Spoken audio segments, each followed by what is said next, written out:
Hey y'all, happy Sunday. Hope everything is going well for you and yours.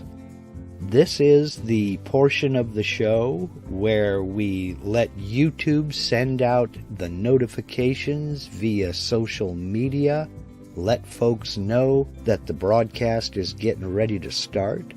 We'll sit here and we'll count down the next 2 minutes before I push that button and go live. If you happen to be watching this on replay, go ahead and scrub past this graphic until you see my smiling face. If you have any questions and you're joining us today in the live chat, feel free to go ahead and add those questions to the live chat now, and we'll get to them in due course during this live Q&A session. So, sit back, relax, grab a beverage, and we'll get going in about 30 seconds.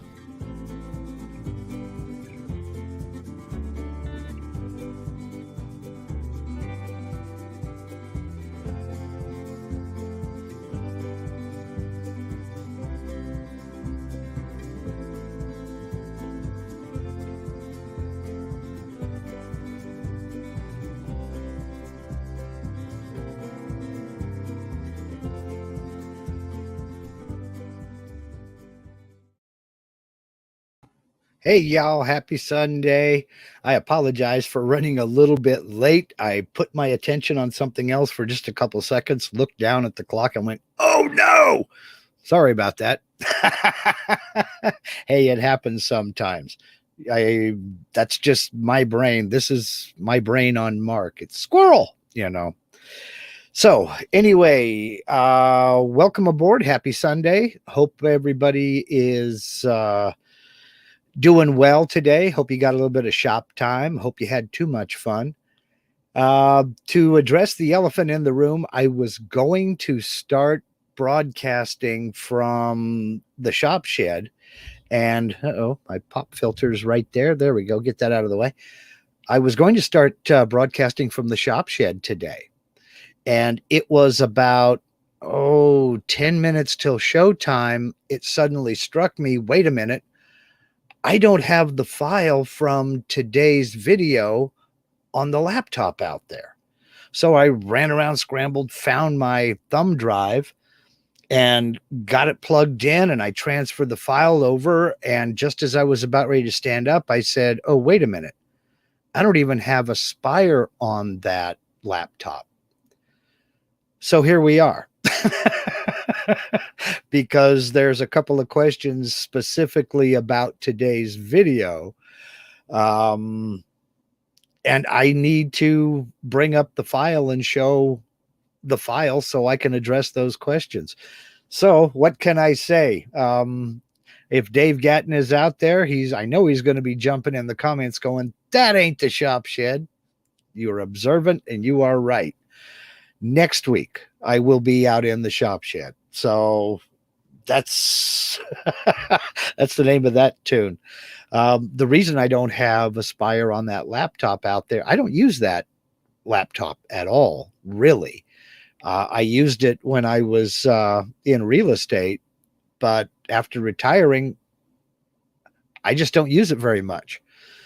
So the newest software I have on that computer is VCarve Pro version 9. I've not even put a Spire on it because I don't use it. So we'll change that. So happy Sunday, everybody. And again, I hope everybody's doing well. Today's video was I kind of pushed the easy button.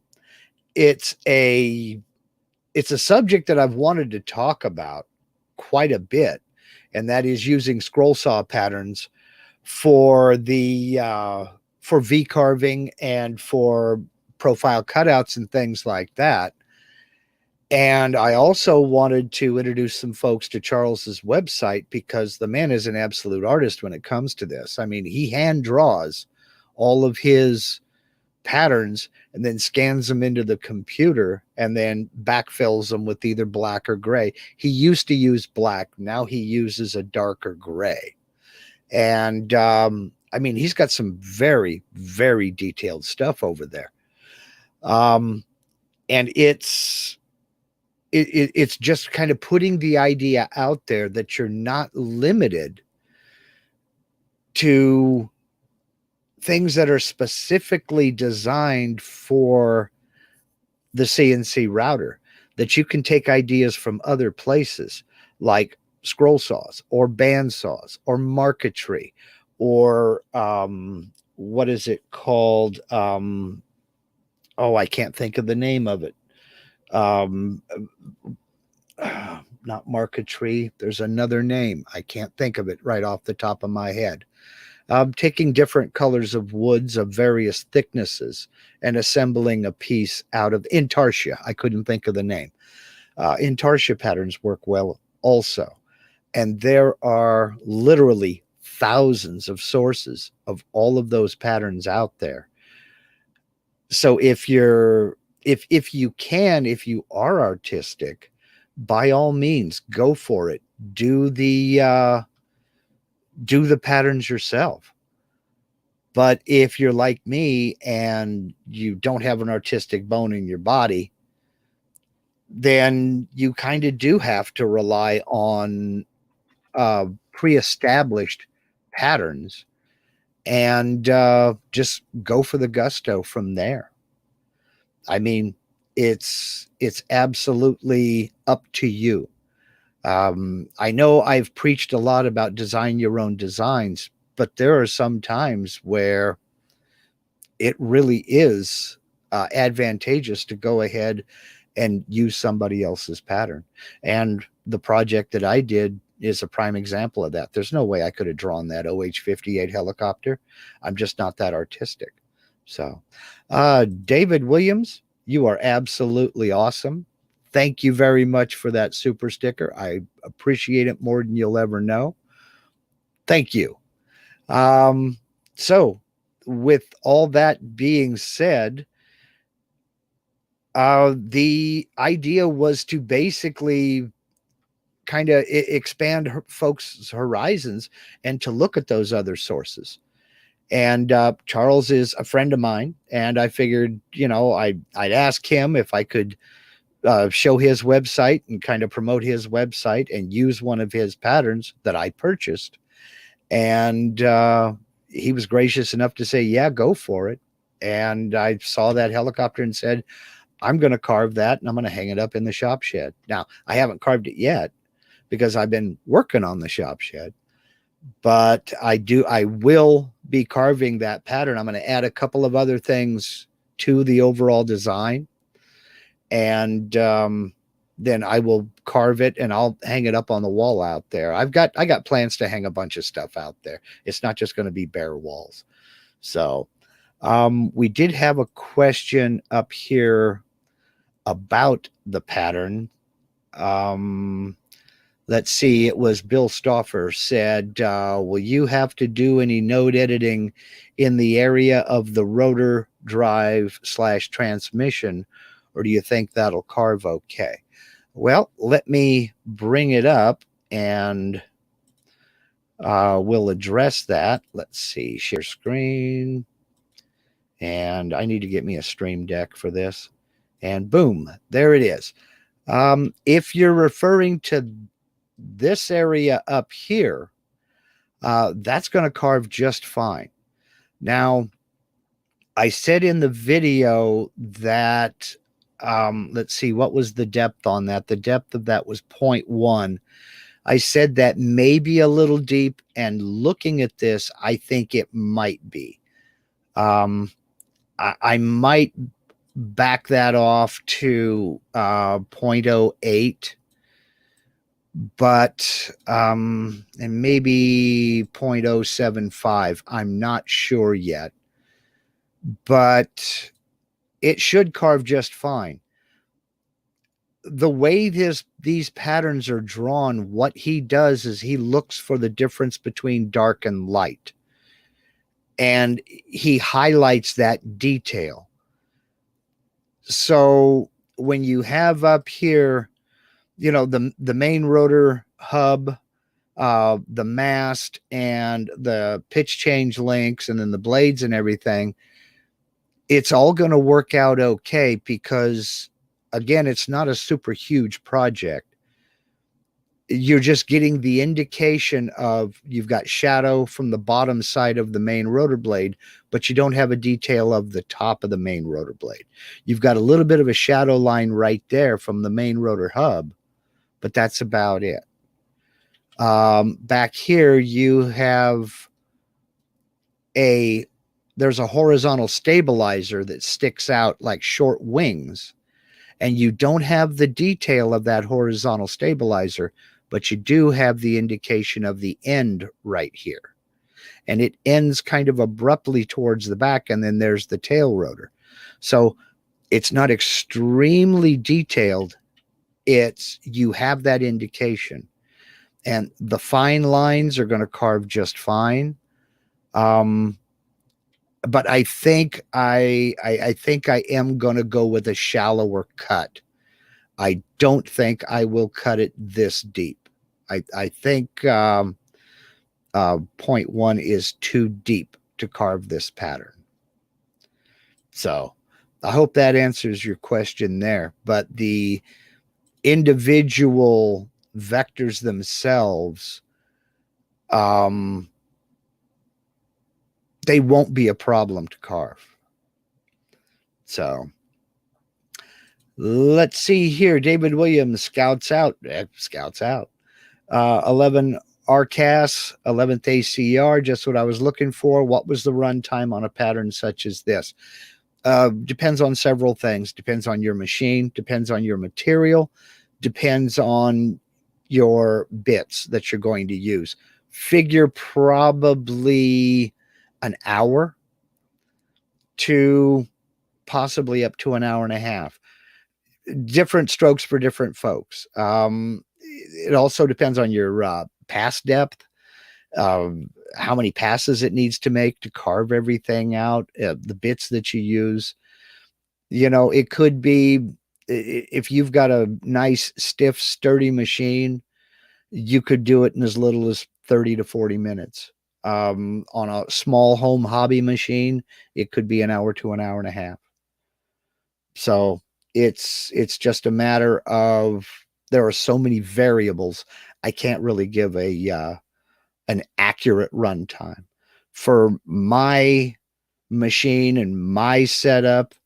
With the conservative feed rates I set to start, I'm looking at an hour and a half. But again, I start with conservative feed rates, and then because I use Mach 3, I can bump up the feed rate on the fly.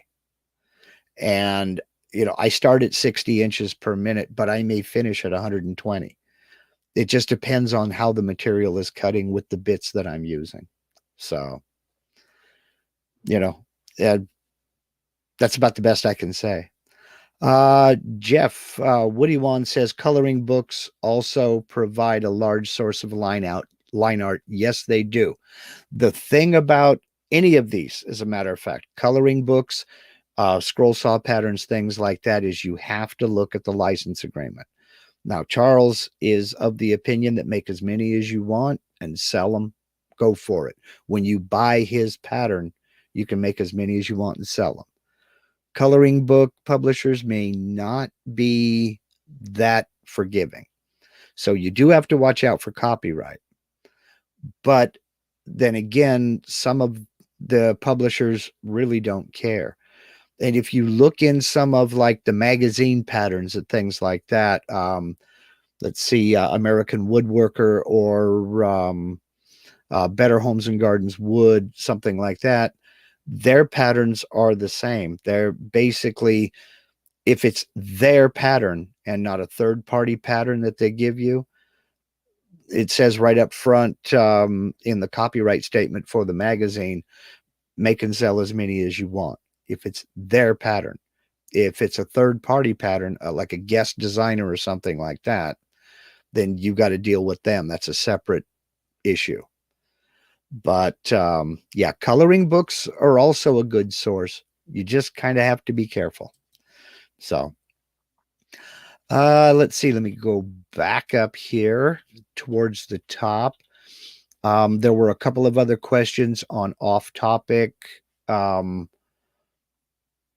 topics, for lack of a better term, that I got via email that I will try to address here. Let's see. Get in here and find them. Wow. There were a bunch. Let's see. Dave Blackburn. I don't see your question. I believe it was Dave Blackburn that asked about setting tool numbers. And is it a good idea to go through your tool database and set tool numbers for each one? The short answer is not really. The long answer is that is mainly for folks with an automatic tool changer. If you have an automatic tool changer, and let's say it's a 6 tool changer, you can set up your V bit as tool number 1 and put it in the number 1 position on the tool changer. Then you can set up your 1/8 inch end mill as tool number 2 and put it in position number 2 on the tool changer, and on down the line for however many positions your tool changer has. Then when you go to generate and save G code, you can put all of it, doesn't matter what bits they are, so long as they have a different tool number. That way the machine gets the instruction to pick up tool 1, carve what it needs to do, put it back, pick up tool 2, and go carve what it needs to do. That's what that tool number is for. Now, if you don't have an automatic tool changer, there's no real benefit to doing it. I have never set tool numbers in any of mine because I don't have an automatic tool changer. I know there are some people out there that like to set up their control software so that they can save it as one file, and they will put tool numbers on each tool that they're using, and they set up their controller to they'll install, say, a 1/4 inch end mill in it, and the tool will go over and it'll run the tool path for the 1/4 inch end mill, then lift out of the material, come back to a specified position, shut down the spindle, and wait for you to do the tool change. Then you do the tool change, reset your Z0, and start the G code again. I have not done that. I prefer to do tool changes one at a time because usually I'm ready to take a break, go on the house, and do something else for a little while. And I may take 2 or 3 days to cut a project, but I'm a home hobbyist, so your mileage may vary. I have never set mine up to do that. So you'd have to go somewhere else and ask about that. So, but I hope that answers that. Okay, let's see here. Let's go. And I think, Dave, that you had another question that I am not seeing it here. So, all right. Kool-Aid wants to know about Aspire version 11. I just updated, and under machine configuring, it's asking the width and length. Do you use your cutting dimensions or the whole machine travel? Cutting dimensions. It needs to know your width in X, your max width in X, and your max height in Y, your cutting dimensions. Okay. So I hope that answers that one. Let's see. Mike Smith updated but should have waited. Next wave post processor is no good. Get warnings, and on laser post also. And Michael Mazalik addressed this later on, a couple of comments down. He is a beta tester. I am not. He knows, he has some inside stuff information that I don't have. He says a new post processor should be out soon. This happens with upgrades and updates, and the only way they know how to fix it is if you let them know. So by all means, send a email to Vectric support letting them know the issues you've run into, and get as specific as you can, because the only way they can fix it is if they know exactly what's wrong. So if a new post is coming out, it may be just a case of waiting for it. Then again, your issue may be something that they're not aware of. So by all means, let them know. They are very responsive to people having issues and making suggestions. So, but keep in mind, they are in the UK, the time difference, it may take them an overnight to answer you, but do let them know what issues you're having. So let's see here now.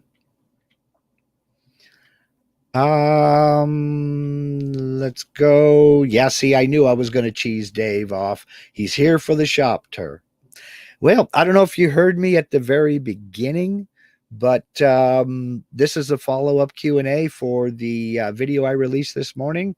And about 10 minutes before broadcast time, I remembered that I don't have Aspire on that laptop computer, so I can't do this video next week, Dave. I promise. Next week. So let's see.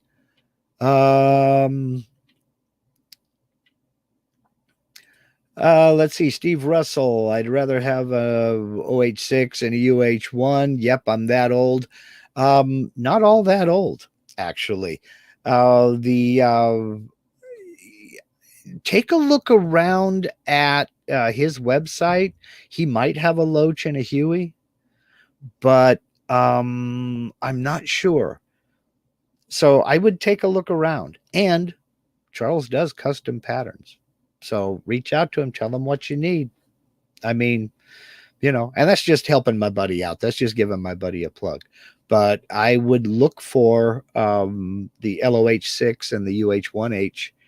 I just Google search for Scrollsaw pattern.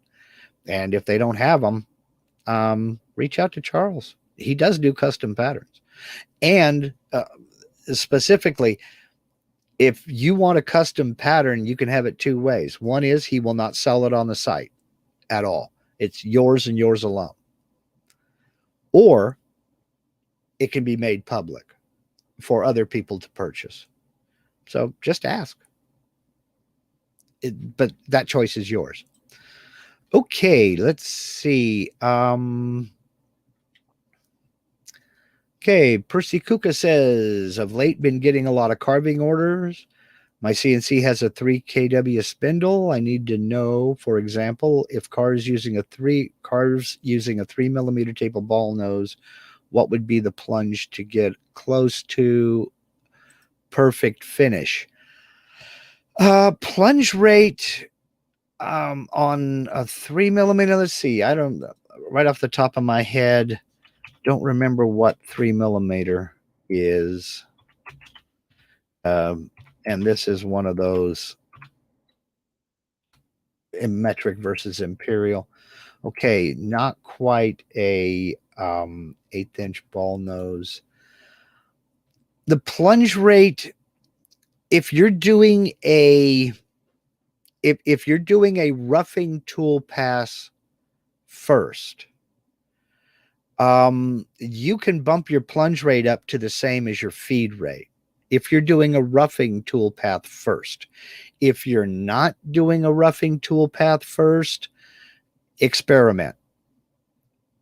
But generally speaking, when you do a roughing tool path, you're only leaving a thin skin of material there for the ball nose bit to come and clean up. So you're not putting a lot of stress on that bit, and you can crank up that feed rate. When I do a roughing tool path, I go ahead and I set my plunge rate to the same as the feed rate. So hopefully that'll help you a little bit. Yeah, you say usually plunge at 50 at 12,000 and bump the feed up to 130. Just know that in 3D carving, it doesn't really matter what you have the feed rate set at. Because the bit is constantly moving on the Z, it's going to run at your plunge rate. The machine will always run at the speed of the slowest axis, whatever that's programmed as. So if you're running a 50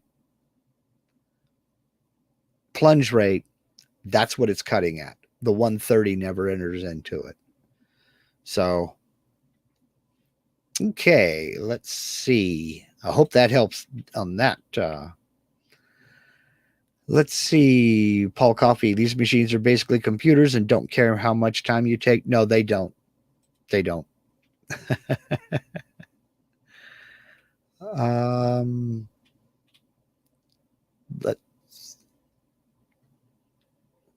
Mr. Craig wants to know, hi, Mark, when making the male side of a deep V-Carve inlay, why do you have to create multiple tool paths to trick the start depth into getting to the right depth instead of the first path going the full depth? Well, it will go the full depth, but the question is, do you want it to go the full depth? Now, this the VCarve inlay was not invented by Vectric. It was invented by, and I don't remember his first name, a fellow by the name, his last name was Zank. And he's just kind of tricking the software into doing this. Creating multiple tool paths to ease down to that start depth saves the bit. And the software just kind of hasn't really caught up with that yet. I don't know anything that anybody else does, that nobody else does, rather. I'm not an insider, but I would imagine that is being worked on by the folks at Vectric, is an automatic way of doing that without having to trick it to take its time to get down to that start depth. But basically, the reason for that you have to trick it into making multiple passes is because if you don't, it's going to plunge all the way down to that start depth because the software thinks that material's gone. That's why you're starting at that depth. It thinks that there is no material there. So tricking it to work its way down to it eliminates that issue. I know it's a pain, but right now that's what we have to do. So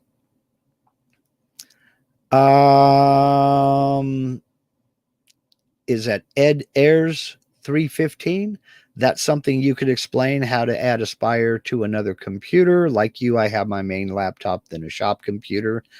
That is the plan. That is a video that is mentally in the works. It won't be the next video, but it'll be the video after that. I'm going to explain. I'm going to do it on my laptop and show that on my laptop. That the latest version I have on that laptop is VCarve version 9.0. Well, now I'm going to put Aspire 11 on it, and I'm going to start from scratch to just show somebody who has never upgraded or kept up with updates, the differences and how to get it all going, how to get it all started. Let me do one thing here and give you kind of a, not so much a spoiler alert, but a way to make life easier on yourself.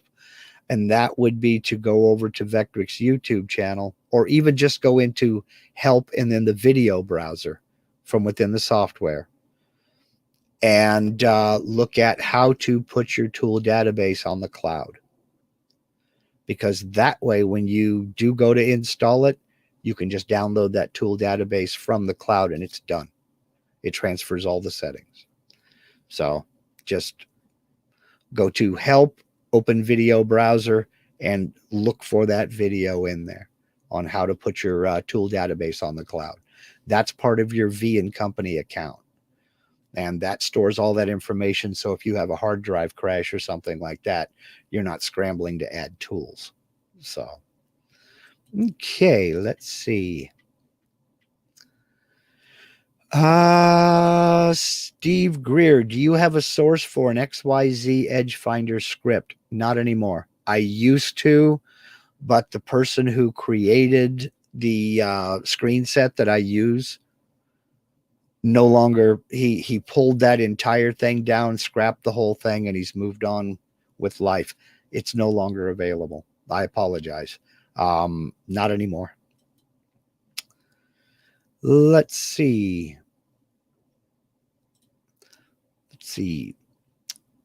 Morning, Mark. Using desktop. Okay, I assume VCarve desktop. What are the real advantages to Aspire? Both can do 3D. To a point, GW. Both can import 3D and both can carve 3D. VCarve cannot create 3D. Aspire can. That's the main difference. You can create 3D models in Aspire. You can't in VCarve. You can also import more than one model in Aspire. Officially, you can't in VCarve. You can import one model. There's workarounds for that, but go to Mike Mazalik's channel for that one. So let's see. You promised us the shop tour last week, Scott. Well, I'm Mark, but next week. That'll be next week. Let's see. Cruising down here. Is there a difference saving the toolpath on G-code millimeter and G-code arc millimeter? What is recommended? It depends on your controller. It's I use Mach 3, so I do Mach 3 arcs inch. Now, I don't know what controller you're using, but the reason for I never really learned a lot of G code, but there are various reasons that are kind of nuanced as for why you go with arcs versus without arcs. But I've always used arcs and have never gone back any other way. It's kind of like by going with arcs, you get a smoother cut in that it's not calculating or not putting into the final G code every point in a curve. It's creating one arc. So you get a little bit of a smooth finish, and so that's why I've always used the arcs inch. So, and what is recommended? Ask your tool manufacturer. I mean, let's see. John Thompson, great to see you're making progress in the shop shed. Fire up the table saw. Yeah, I got my table saw out of storage after 9 years. This morning, I finished the wiring and the plug and everything. Got it brought over to run 240 volt. I'm a happy guy. I am a happy guy. So let's see. Jeff Woodywan says, if I understand, if I go with version 11, version 10.5 stays on the laptop as a separate program and can still be used. Yes, that is true. All of these upgrades. In fact, if you go look at my laptop now, I have VCarve Pro version 8, 8.5, and 9.0. They're all separate installations. It's a new program. So, because there are changes in each update and in each upgrade that nullify part of the old program, and it's easier just to create a new installation. When I get into that video and show the installation, I'll address why personally I don't delete the last version of the program. And that's just me. It's something I do. I will go back and delete older versions, uninstall them rather, not delete. but I don't uninstall the last version, and I'll show you why when I do that. Let's see. Oh, holy cow. Martin from I Build Sheds, the man responsible for the shop shed, is here. Thank you very much, Martin.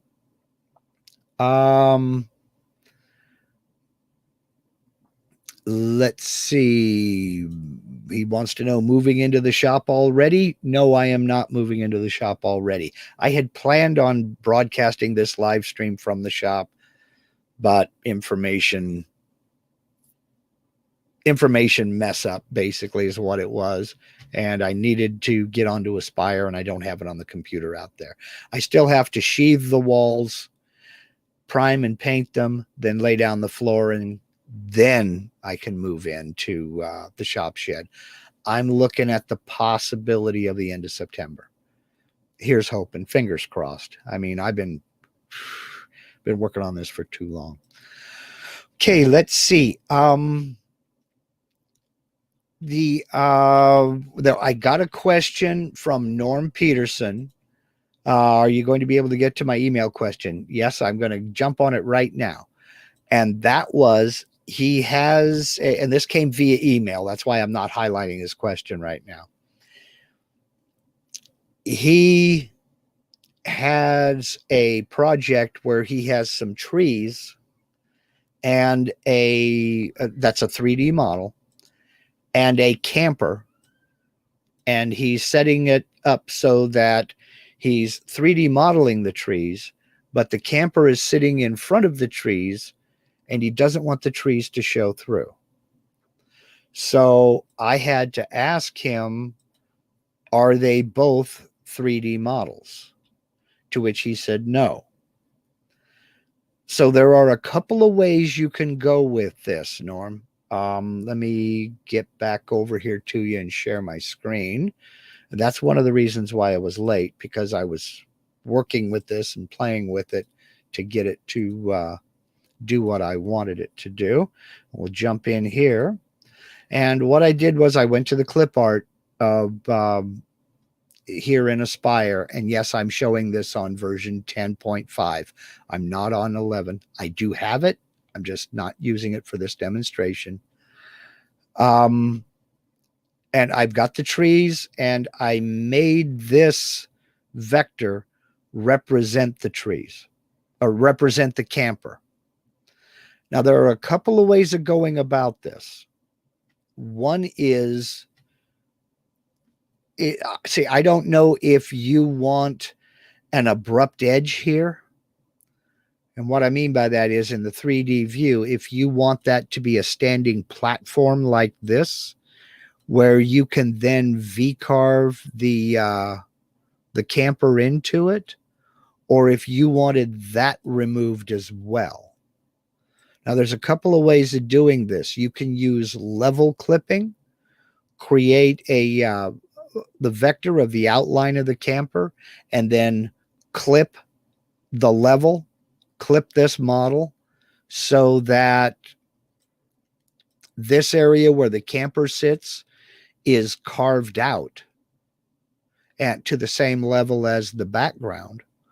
Or you can do as I did here for this one, and that is draw the outline vector around the camper, come over into the modeling tab, select the model, select this vector, and use that button right there. Clear the area of the selected component inside those vectors, inside this vector.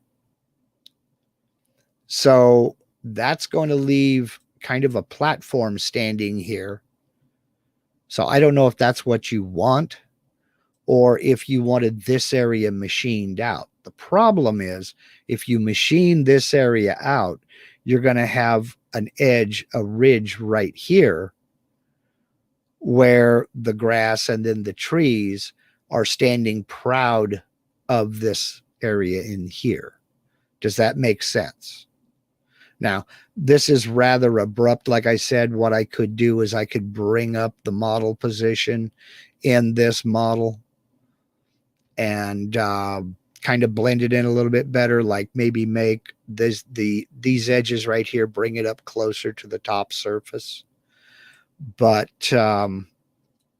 that's really kind of there are other ways, and maybe Michael Mazalik is the person to ask better than me in that he's a 3D wizard. But basically the problem is he wants to 3D carve these trees with a camper in front of them, but he doesn't want the trees showing through the camper. The only ways I can think of to do that is to not carve the area where the camper sits. So Michael may be better at this, explaining this than I am, but that was my first two instincts were either to use level clipping or remove that model right there. Remove that part of the model right there within that vector. And you can use the outline of the camper as that vector, so it won't carve that area. But then that camper is going to stand proud of those trees there. So if that makes any difference, does that answer the question? Is that any help for you? So let's see. Paul Coffey says, go with arcs on the G code, smaller program size, convert splines to arcs when you can, let the machine do the work. Exactly. That's the way it was explained to me. Thank you for being more articulate than I am. John Lyons makes a good point. You cannot open a file you created in version 11 in version 10.5. They are backwards compatible. You can open up a 10.5 project in 11, but not the other way around. So they're not forward compatible. Aaron Hansen wants to know, did you ever decide what you're putting on the walls, or is that yet to be disclosed? That is yet to be disclosed. I think some people are going to be surprised, but I like the look. You'll see when I make it public. So let's see here now. I thought I saw one more question. Okay, Mr. Craig, what 1/8 inch end mill would you recommend for walnut end grain clearance path? Upcut, downcut, or compression. I would not use compression. Let's see, an end grain. Are you carving the male or female? Personally, I like a downcut. That's my go-to bit. However, it depends on the size of the area being machined out. If it's a very small, very tight area, I'll use an upcut. If it's a large area, I use a downcut. But I would not use a compression for clearing the, we're talking about an inlay, I assume. I wouldn't use a compression bit for that. That's I don't think that's the right way to go. So okay, let's see. Anyone running Mac Parallels on Windows 10, make sure you have the latest Windows 10. Vectric version 11 doesn't like earlier versions. Don't ask how I know. Yeah, Vectric software is created to be working with the latest versions of the software. And if you have a version of Windows, I just went through this with the laptop. It hadn't been plugged in over a year, and there was a major update within that year. And it spent an entire day updating before I did my live test the other night. I mean, I started it at 9 o'clock in the morning and it finished at about 6:30 in the evening. That long. Of course, laptops are slow. I get it. But, what can you say? You got to do it. Let's see. How long have we been on here? 45 minutes. I'll take this last one here. John Kroger, how do you stain a 3D project such as a lion's head to make the carving detail stand out? There are a number of ways of doing that. Most folks will apply a light coat of something like a shellac or a lacquer to, after the carving is done, let that, usually shellac because it dries so much faster, let that flash over, then come back in with stain and wipe off the details. You know, you can, depending upon the wood, you can get away without using a shellac. But you got to be careful. It depends on the wood. It depends on how thirsty the wood is, basically. And do know that if I would use the shellac, because whenever you carve, you're creating more end grain, and it's going to soak up into that end grain faster and more completely than it is in a face grain or an edge grain. So just a light coat of shellac. I mean, I like to use, it's a product called, make sure I got the right name. It's a product called Zinsser, Zinsser Seal Coat. It's a de-waxed shellac. It's very thin, but it's a sanding sealer. And I will go over just a little bit on a brush and just kind of brush it on. It'll absorb into the wood and dries very quickly. Then you can stain with that, and then wipe the stain off, wipe the stain on, wipe it off, and let it remain down in the crevices and what have you. And that will bring that out. I plan on doing a few finishing videos. I'm not a finishing guru, but that's one of the things I do plan on doing when I get moved into the new shop, is different finishing techniques. And that's one of them that I'm going to do. So there are a lot of misconceptions about finishing. There are a lot of just cut and dried rules that you don't do this, that are absolute, let's be nice, bovine scat, let's say. And you can do these things if you're willing to follow the instructions. So just one of those things. But as far as making the carving detail stand out, I will use like I said, a shellac 99 times out of 100 because it dries so quickly. And I will find a link to Zinsser Seal Coat and put a link down in the description of this video when we're done. And that's what I use. And you can get it at your local big box store. And then let that dry, and then come back with the stain and then wipe it off. And it will remove the stain from the higher areas, but leave it down in the cracks and crevices. And that's how you get that detail. So Norman Peterson, you are the go-to person. Thank you very much, sir, for the super chat. I very much appreciate it. You're the go-to person, dude. Thank you. See, Michael Keymont says, I mix seal coat with denatured alcohol. Yes. Something I learned years ago is what's called a spit coat. And that's one of the things I'm going to go through in one of these videos. And that is four parts denatured alcohol, 1 part shellac. Now, if you're mixing your shellac flakes with alcohol and you're doing, say, a 3-pound cut, which is 3 pounds of shellac flakes, dry shellac flakes, in 1 gallon of denatured alcohol, take that mixture and then go 4 parts denatured alcohol, 1 part shellac. That's a spit coat. When you mix denatured alcohol with seal coat, that's what you're making, because seal coat is a 1-pound cut. 1 pound de-wax shellac. It's 1 pound of shellac flakes in denatured alcohol. So if I will, generally speaking, go with a 50-50 seal coat denatured alcohol when I'm creating a spit coat like that.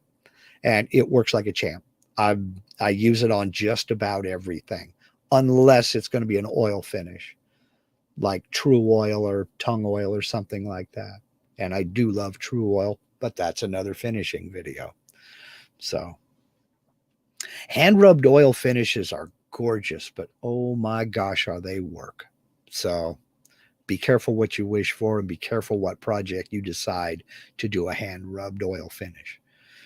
I'll give you an example of that. My niece got a spinning wheel and I finished it with true oil, a hand rubbed finish, a hand rubbed oil finish. And I started at 7 o'clock in the morning and I finished it at 1 o'clock in the morning. And it was all day long with only bathroom and meal breaks. Too many parts, too many pieces, and too many coats of oil to do something that big again. I told her, you got a one-off. I will never do that again. So, okay, let's see. I think I've caught up with all the questions. Holy cow, we got 97 people watching. You guys are absolutely amazing. Thank you very much. This video, I'm shocked. It seems to be a pretty popular video. And hopefully the subject matter will get you thinking about in other directions and where to look for designs and where to look for plans, and get you to think outside the box, that just because it says it's for a scroll saw or a bandsaw or whatever doesn't mean it can't be adapted. Don't be afraid to draw your own patterns, but when you can't, it's perfectly fine to go to somebody who can. So there should be, I believe I put it in there, a link to my friend Charles Deering's website, woodenvisions.com. He has somewhere between 1,000 and 2,000 patterns over there on that website. The guy doesn't let any grass grow under his feet, and he does an excellent job, believe me. Hit it up and tell him Mark sent you.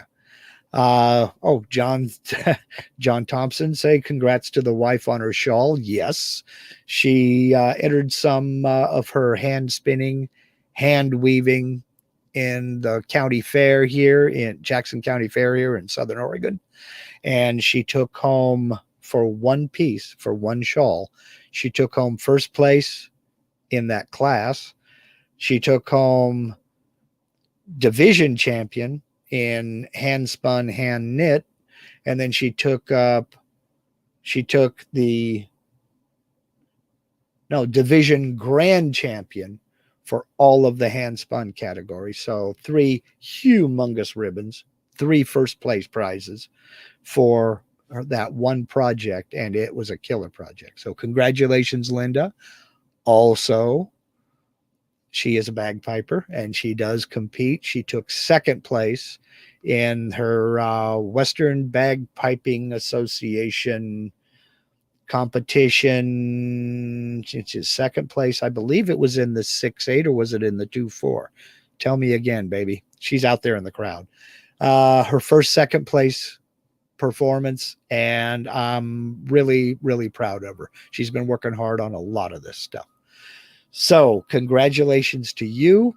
Put it to you this way, with all of the great things that have been happening this week, we had a steak dinner the other night that was absolutely killer.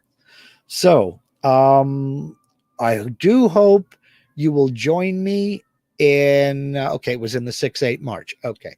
I do hope you'll join me in a little over an hour. There is a link down in the description box below to Michael Mazalik's premiere video on a walkthrough version 11 of the Vectric software, VCarve and Aspire. Now, Michael is a 3D modeler, so it's going to be Aspire heavy, but this is a walkthrough that will kind of give you some insight as to some of the differences in version 10.5 and version 11, and the installation process and how to do the upgrade. So that's going to be at 2 p.m. Pacific, 5 p.m. Eastern. There's a link to it down in the description box of this video. I hope to see you over there. And again, I will try to find the link to Zinsser Seal Coat, and I'll put it in the description of this video. Yes, it'll be an affiliate link, but You can look at it and see exactly what I use, and you can shop from there. I get mine at my local big box store. So next week from the shop shed, maybe I'll even have some wall sheathing up. Who knows? I don't know. I'm not ready to say that yes or not. Next week will be a shop shed update, and the live Q&A will be from the shop shed. So that's all I'm going to say for that. I think I've got everything covered. Good grief, 55 minutes. So let's just say I hope you got some shot time today. Make it your mission to go out and have too much fun. Y'all stay safe. Y'all take care. Thank you very much to everybody who has hit those donation buttons down in the description. And thank you to everybody, RC Builder. You guys are awesome. You guys are absolutely amazing. Thank you very, very much. I appreciate it more than you know. Until next week, y'all take care. Thanks once again. Have a good